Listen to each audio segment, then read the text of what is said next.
Hi, welcome. On this video, I'm going to be performing a socialization reactivity exercise by way of Cooper. And with Dolly, again, Dolly's my brand new helper dog. She's still in transition, so just got her yesterday from the local shelter. And so she's probably saying, what the heck, I'm out here being a helper already?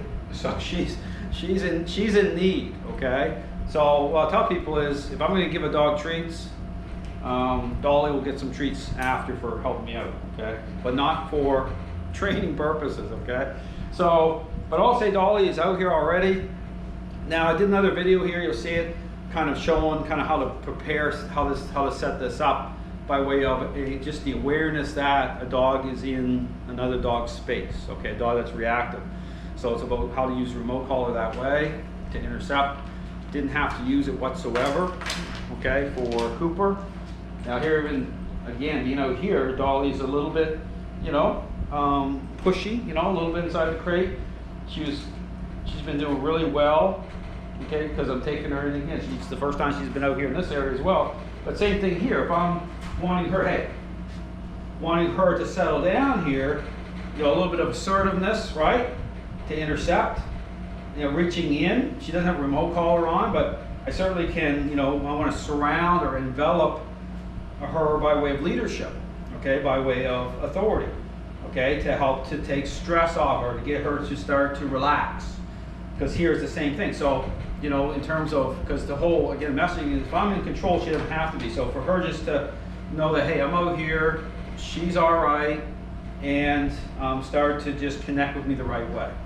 So here, because again, the crate represents control, okay? So I want her to start to just see everything as an extension of me, okay? So if you have a dog that's in the crate and they're somewhat stressing a little bit and everything, the key is don't meet that with emotion, okay? You should meet it with assertiveness, authority, and so the dog will start to, de-stress, okay? So sometimes it takes a little time, but that's what the focus needs to be on. Now she's out here again. So as I do this, I'm just giving it a couple minutes here before I bring, because I am going to bring Cooper out, and we're going to walk around, okay, the crate.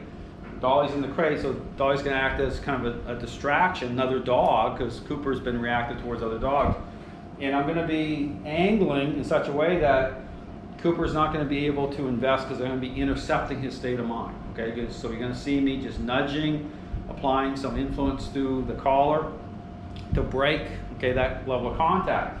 But peripherally, I want him to, again, awareness that that she's right here, because the messaging is for Cooper, say, hey, I'm in control, you need to relax.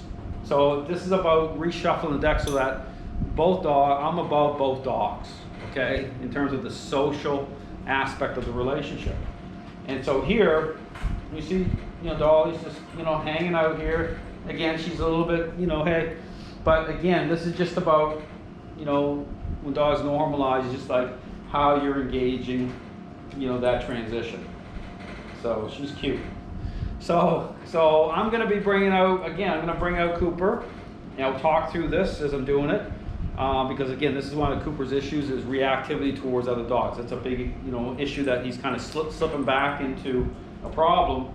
But again, I've been working on, since he's been here, on just being consistent in everything I do, and that helps everything else. Understand that, the time you put into one area of the relationship is going to have a positive impact on the other area. So it's like you're laying the groundwork. So everything you do helps everything else.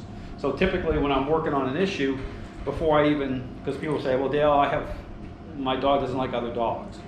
Well, when you invest the time, get the foundation going before you even see or even work towards encountering another dog, by the time you get there after a day or two, that dog isn't even invested, okay? Because the perception of the dogs have already changed towards the owner.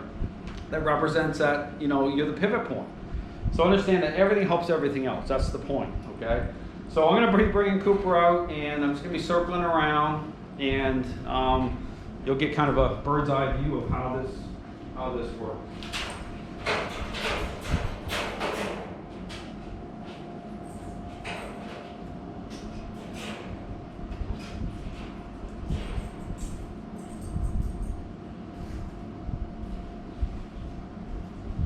here we go, and I bring him out.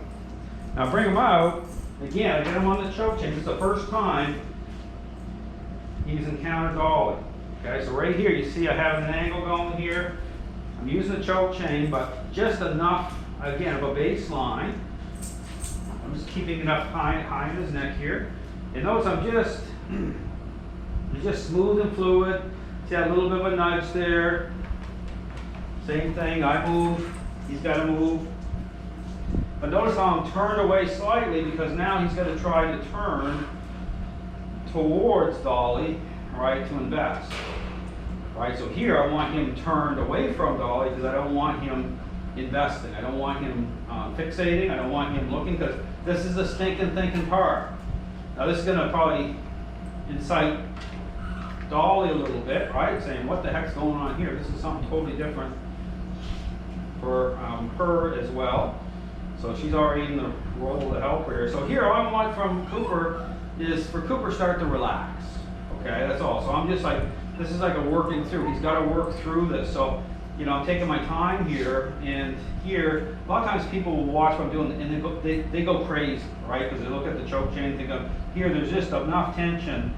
Here, you see how easy I get my finger under here? There's just enough of a baseline, okay, to generate focus on me, to keep me, so I call a baseline. So there's just enough tension through there so that it gives security, okay, to help take stress off of Cooper to maintain that level of focus because he needs it, okay? So I work off the baseline. Otherwise, if you take that baseline away, it's too slack, then you're cranking and yanking and jerking, okay? Here, it's kinetic, so I just have to increase just a bit to affect change.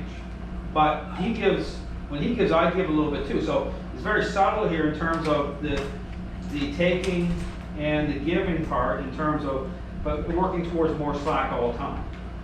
So here now, same thing. So I move a little bit just to change position here, but see right away what I'm doing, I'm staying focused here on getting him to not invest. Now, of course, he doesn't like this. He wants to be able to move towards and control and invest. That's not what you want to do. Okay, when you have a dog that's reactive, you want to work this way. And so here, Dolly is just hanging out. Now, at some point here this week, I'm going to have both dogs out together on leashes, and you're going to see that they're very in close and personal. Now, she's tricky there. She thinks she can actually get that latch undone. Hey, quit. So I'm going to move here. I think she's like Houdini. I think she actually believes she can do it, and she probably can at some point. Probably move the latch with her paws. I don't know.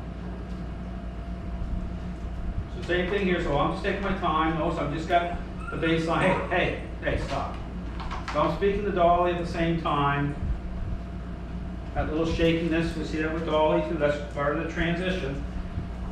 She just showed up here yesterday, so she was abandoned. Down. So here I'm going to put Cooper into a down. Even when he's into a down, notice I still keep a baseline here to help too. Right, peripherally, I don't want him investing even from that position. Sit. So I say sit, just a little bit of pressure